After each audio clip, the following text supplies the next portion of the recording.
Graça e paz da parte do nosso Senhor e Salvador Jesus Cristo. Sou o pastor José de Assis Pacheco e nessa oportunidade trago o nosso Momento EBD, Escola Bíblica Dominical. Domingo próximo agora, dia 3 de maio, a lição 5 da nossa revista de Escola Bíblica Dominical se baseia no seguinte tema: liberto do pecados para uma nova vida em Cristo. Vamos fazer uma leitura dessa frase que aqui traz algumas grandes verdades e em rápidas palavras para esse primeiro momento, e depois então nós vamos lendo a lição propriamente dita. Liberto? Por que precisamos ser libertos?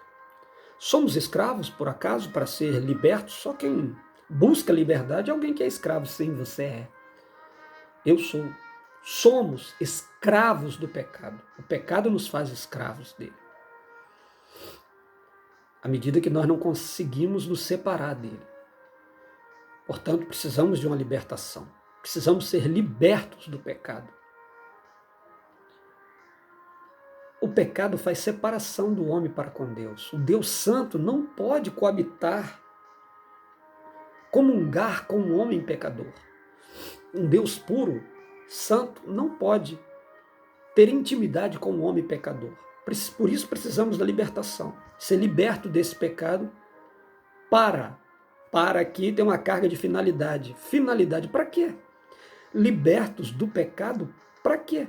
Para uma nova vida em Cristo. Observe que toda lição vai trabalhar muito essa ideia em Cristo, que é a única condição de vida que Deus se agrada. Na verdade, é a única condição que Deus recebe. Portanto, a verdade é que você não pode se auto-libertar. Não é pelos seus méritos, não pelas suas obras, não é porque você é bonzinho, na verdade, nem você, nem eu, ninguém, nós não somos bonzinhos. Nós somos mauzinhos. Somos pessoas com natureza pecaminosa e muitas das vezes perversas e ímpias. Precisamos nos libertar dessa natureza. Mas como, pastor? Fazendo boas obras? Não é por você. Precisa de algo externo, né? Uma ajuda que vem do alto, vem de Deus. Por isso Jesus Cristo veio, no princípio era o Verbo era Deus, o Verbo se fez carne e habitou entre nós, para nos libertar. É Ele quem nos liberta pelo seu sacrifício remidor e com a atuação do seu Espírito Santo. Vamos à frente. O texto tem 3 objetivos. Toda essa lição tem 3 objetivos. Primeiro, refletir. Refletir sobre a nossa natureza pecaminosa. Portanto, o problema não é o ato em si propriamente dito. O problema é natureza. O problema é de natureza. Natureza. Veja, eu sempre falo isso. O homem não é mentiroso porque mente. Ele mente porque é mentiroso. A natureza é mentirosa, né? O homem não peca. O homem não é pecador porque peca. Ele peca porque ele é pecador. Primeiro vem a natureza pecadora, para depois vir as obras que correspondem a essa natureza pecaminosa. Então nós vamos refletir sobre essa natureza. É questão de natureza, tá? Deus quer mexer com a nossa natureza. Como diz o espanhol, naturaleza, né? E explicar que fomos vivificados pela graça de Deus. A explicação é essa. Nós só podemos ser vivificados porque escravos não têm voz, nem vez e nem verba. Mortos estamos e somos vivificados. Somos, de novo, voltamos à vida pela graça de Deus, não é pelas obras. E informar que a nossa salvação vem de Deus e não das obras, não vem das obras. Ah, pastor, mas eu sou tão boa pessoa, lá em casa todo mundo bem, minha família é maravilhosa, tá?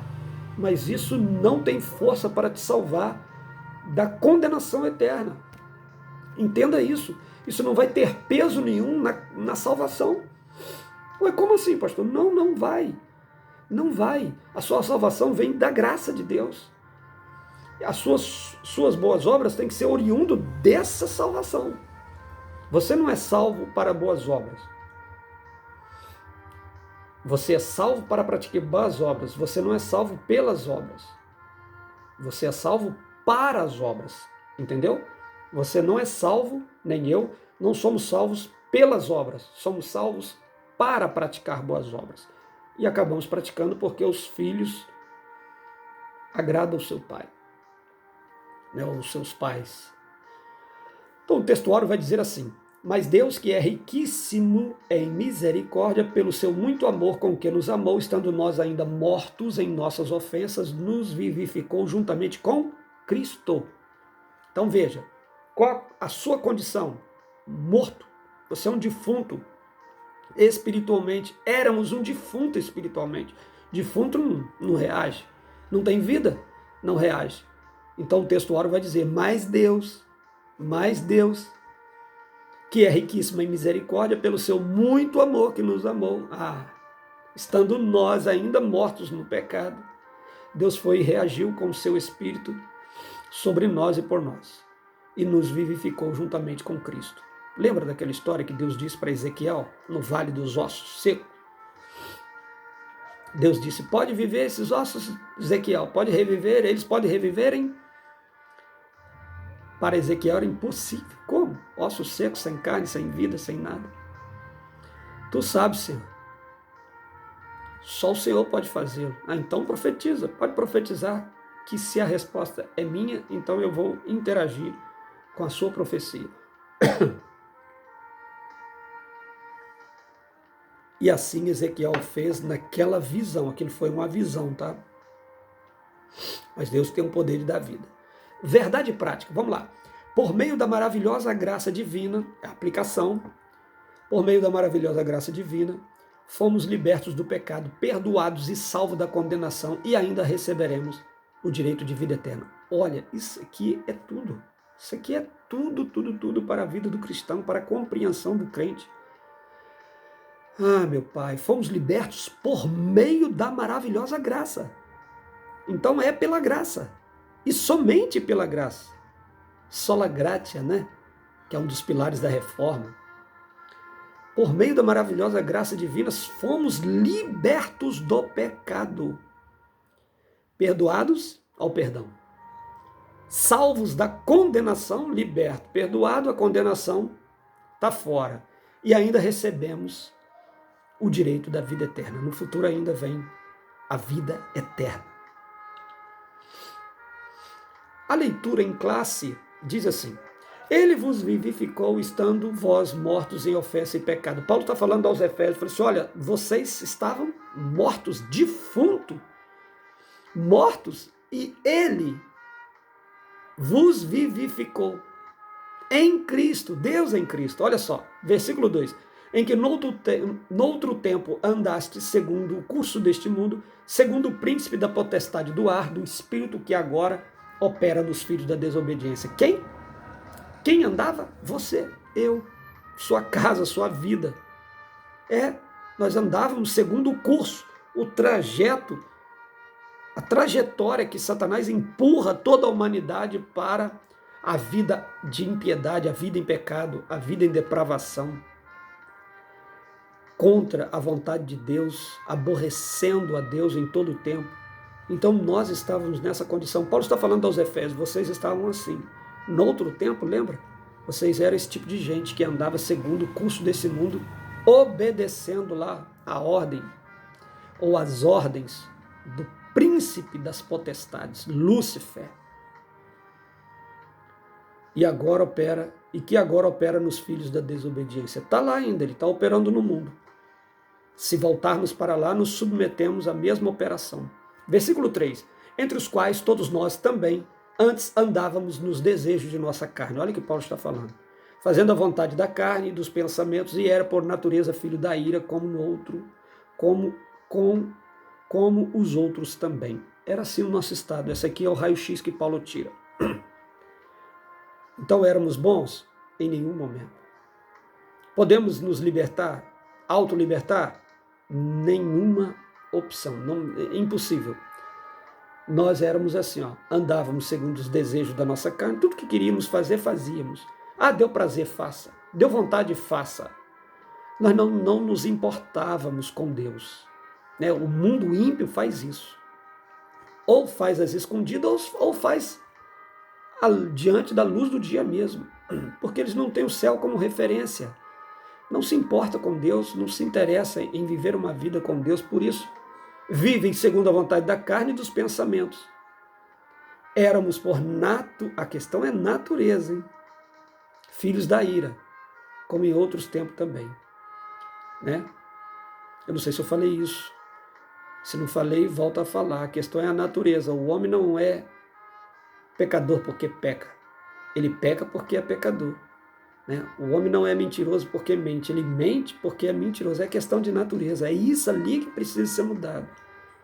Né? Aí sim, a intervenção que vem do alto entra dentro de nós. Mexe aqui, dentro de nós, muda, vivifica, faz esse homem morto viver uma nova vida. E aí nós podemos comungar com Deus e compartilhar com o Espírito de Deus. Aí sim nós começamos a praticar as boas obras. Aí vem, versículo 4, mas Deus, isso aqui é o fator divisor de águas aqui. Mas Deus, que é riquíssimo em misericórdia pelo seu muito amor que nos amou, estando nós ainda mortos em nossas ofensas, nos vivificou juntamente com Cristo, pela graça sois salvos. Efésios 2, 1, 10. E nos ressuscitou juntamente com ele e nos fez assentar nos lugares celestiais em Cristo. Essa é a ideia. A ideia é que nós teremos posicionamentos nos lugares celestiais em Cristo. Vamos ser honrados com isso. Deus, pelo seu ato de graça. Versículo 7. Para mostrar nos séculos vindouros as abundâncias, riquezas de sua graça, pela sua benignidade para conosco em Cristo. Sempre falando em Cristo. Sempre Cristo é o mediador. Sempre Cristo é aquele que opera. Tanto querer como efetuar, né? A vontade de Deus. Pela graça sois salvos, por meio da fé. Isso não vem de vós, é dom de Deus. Então, aquilo que eu disse, lança fora a vaidade, vai. Lança fora o orgulho, lança fora a prepotência, lança fora essa jaquetância, essa mania de grandeza, megalomania, né? Lança fora isso. Porque nós não nos auto-salvamos, vamos dizer assim. Nos auto-libertamos. Não vem de nós, é dom de Deus, é pela graça, tudo pela graça. Pela gratia, né? Sola gratia. Não vem das obras para que ninguém se glorie. Não, pastor, mas não vem, irmão. Mas então a gente não precisa fazer boas obras? Precisa porque agora você é filho e o filho agrada ao seu pai, a sua mãe, sua família, não é isso? Você faz boas obras porque você é filho e o filho agrada. Né? Mas não é pelas obras. O que eu disse. Somos salvos para praticar boas obras. Não é pelas obras que somos salvos. Para que ninguém se glorie nisso. Último versículo, versículo 10 do nosso texto, porque somos feitura sua, criados em Cristo Jesus para boas obras, os quais Deus preparou para que andássemos nela. Esse é o texto, Efésios, capítulo 2, versículo de 1 a 10. Muito bem. A introdução da nossa revista diz assim: a presente seção da Epístola aos Efésios apresenta relevantes aspectos doutrinários da salvação. Nela, o apóstolo descreve a libertação dos pecados como um favor imerecido dado por Deus aos salvos, a fim de que eles desfrutam uma nova vida em Cristo. Está vendo que o favor é imerecido, não é por mérito e nem demérito, é por graça. Não é por mérito, é por graça. Isso tem que ficar subentendido lá dentro do nosso coração. Pela graça sois salvos. Vem de Deus pelo seu muito amor que nos amou. João 3,16, que Deus amou o mundo de tal maneira que deu o seu Filho. É tudo graça. É gratia, graça de Deus. É por isso que os apóstolos recepcionaram a questão do Evangelho com força. Eles entenderam essas coisas. Essas coisas que norteiam a vida do cristão. Muito bem. Ponto 1. A antiga natureza morta em ofensas e em pecado. Estou acelerando um pouco por conta do tempo do vídeo. A antiga natureza mortas em ofensas e pecado. O início da epístola, o apóstolo Paulo lembra que antes da regeneração estávamos mortos em ofensa, pecado e éramos por natureza filho da ira. Essa era a sua condição. Essa era a minha condição. Filhos da ira. Estávamos debaixo da ira de Deus e no final condenado eternamente. Éramos filhos da ira, porque pecamos e nós não achávamos o caminho. Cristo veio, apontou, o farol brilhou nas trevas e nós acompanhamos aquela luz bendita. E aí sim, saímos dessa condição de filhos da ira, filho das trevas, para a sua maravilhosa luz. E esse é o fator preponderante de toda essa lição. Nossa condição anterior, então a nossa condição era essa. E vos vivificou, estando vós mortos. Você não veio para Jesus porque você era bonzinho. Você não veio para Jesus porque você é todo organizadinho, todo bonitinho, todo arrumadinho, todo cheirosinho. Você veio para Jesus porque você era irremediavelmente pecador, querido. Totalmente pecador. Você jamais foi bom. Natureza é ruim. Natureza é má. E por isso que de vez em quando essa natureza má tenta nos iludir. Ainda como crente, como cristão, vira e mexe, nós estamos equivocados nas nossas ações e reações, porque essa natureza sempre está querendo tomar conta de nós de novo. Isso só vai acabar quando vier o arrebatamento da igreja ou a ressurreição, porque aí morre esse fator orgulho definitivamente, e aí vamos estar num estado de graça. Vos vivificou, estando nós mortos em ofensas e pecado. A ofensa, as ofensas e pecados mata-nos. Diz primeiro versículo, a palavra ofensa do grego paraptomar tem o sentido de passo em falso de forma deliberada. O termo para pecado é hamartia, o qual descreve como aquele que erra o alvo. Em vista disso, o homem, em sua natureza decaída, é diagnosticado como morto. Ou seja, uma declaração da real condição das pessoas sem Deus. As pessoas sem Deus estão mortas. Você estava morto. Cristo nos reviveu. Hamatia, ramatologia, né? O estudo do pecado, de como veio, como se processa o pecado na história da humanidade. Ofensas e pecado, que nos matou, nos tirou a vida totalmente, tirou aquela comunhão desde o início. Só o sangue para quebrar essa força, só o sangue de Jesus Cristo. O conceito é a morte moral e espiritual provocada pelo pecado que inevitavelmente separa o homem de Deus, tal qual um corpo inerte. A natureza pecaminosa impede o homem de ouvir e obedecer à voz de Deus. Quem assim vive está morto enquanto vive. É o morto ambulante. É alguém que está morto vivendo. Ele está vivo biologicamente, mas morto espiritualmente falando. E olha, o conceito moral e espiritual, tá? Morte moral, morte espiritual e depois morte física, né? Porque ela também é consequência do pecado. O pecado gera morte. A morte em todos os sentidos, morte física, morte espiritual, morte moral, morte em todo sentido. O problema da humanidade é o pecado. Qual o problema do nosso país, pastor? O problema do nosso país não é nem questão de governo. É pecado, a corrupção que está entranhada na natureza.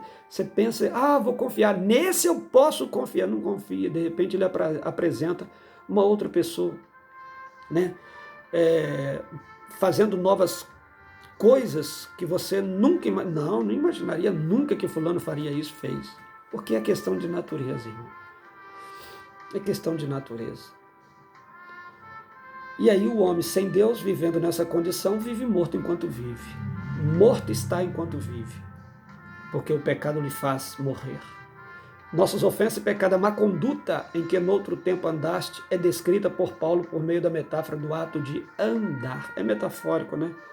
Anda, no outro tempo andaste. Isso aí dá a ideia de modus vivendi, né? A maneira de viver, modus vivendi.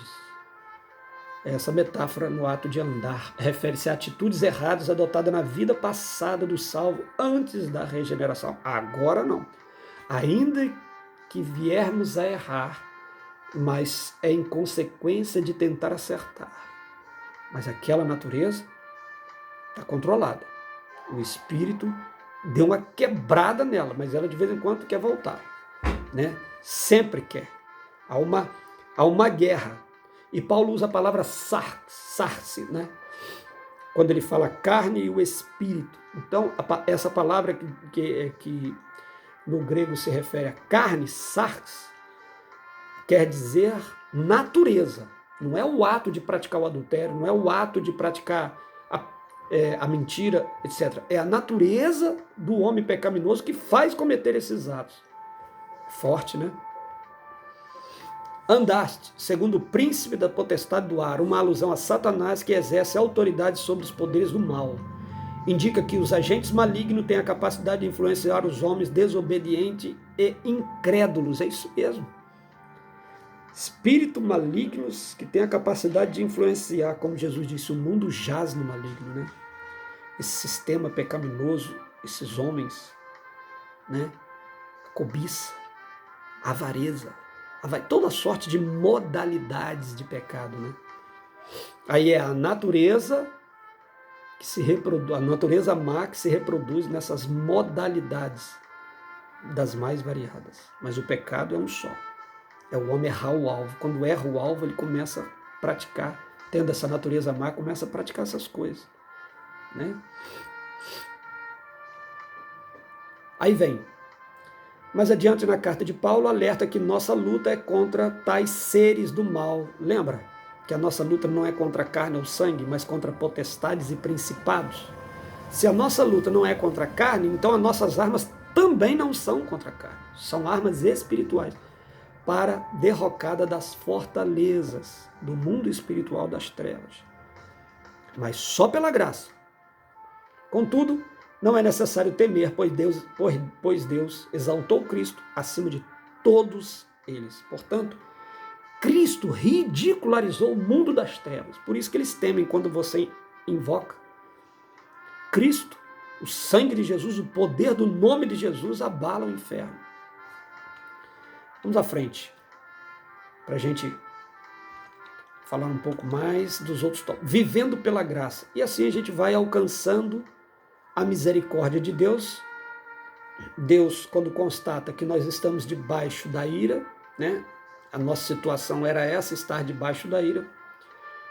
Paulo passa a descrever os atos divinos de amor e misericórdia que alteram o quadro caótico da raça humana. Começando com uma conjunção adversativa, o apóstolo declara insultante, né? A condição que está falando ali é uma questão, né, didática aí da nossa língua portuguesa. Conjunção adversativa é o mas, né? Mas Deus, ao contrário dessa vida morta em pecado e ofensas, mas Deus, que é riquíssimo em misericórdia pelo seu muito amor que nos amou, em Cristo nos vivificou. Ato de misericórdia implica essa compaixão e simpatia para os indignos. Se não fosse esse grande amor de Deus para conosco, irremediavelmente pecadores e perdidos estaríamos. E aí Paulo ainda vai dizer que nós somos vivificados pela sua graça. Não foi o homem, não, pastor, que por si só deu esse salto. Não. Não foi a evolução. Não. O homem não está evoluindo, o homem está involuindo, ele está se autodestruindo. Olha essa desgraça que está aí para o mundo afora. Se o homem evoluísse de fato por si, com toda essa inteligência tecnológica, com todos esses livros escritos e ciências e tudo que você possa entender da evolução, da capacidade de conhecimento intelectual do homem, nós teríamos um mundo muito melhor. Mas por que não temos? Por que o mundo está essa desgraça? Por que razão? Porque não somos vivificados por nós mesmos. Né? E somente um ato de graça da parte de Deus que muda essa história. A salvação não vem das obras. A gente vai finalizar com esse último tópico. A salvação não vem das obras. Não vem mesmo. Entenda isso. A salvação inclui a libertação da morte, da escravidão, do pecado, da ira vindoura. Ao mesmo tempo, permite o salvo desfrutar de todas as bênçãos espirituais. Mas vem de um ato de graça de Deus. A palavra graça é a tradução do grego charis, né? Que significa favor imerecido. Então não é por mérito, é pela graça, pelo favor imerecido. Você não merecia. Alguém disse assim para mim: ah, pastor, vou receber o que Deus achar que eu mereço. Se Deus te desse o que você merece, você estaria no inferno de chama para todo sempre. Mas Ele nos traz um favor imerecido, né? É o hino que estamos ouvindo aí no fundo da nossa harpa.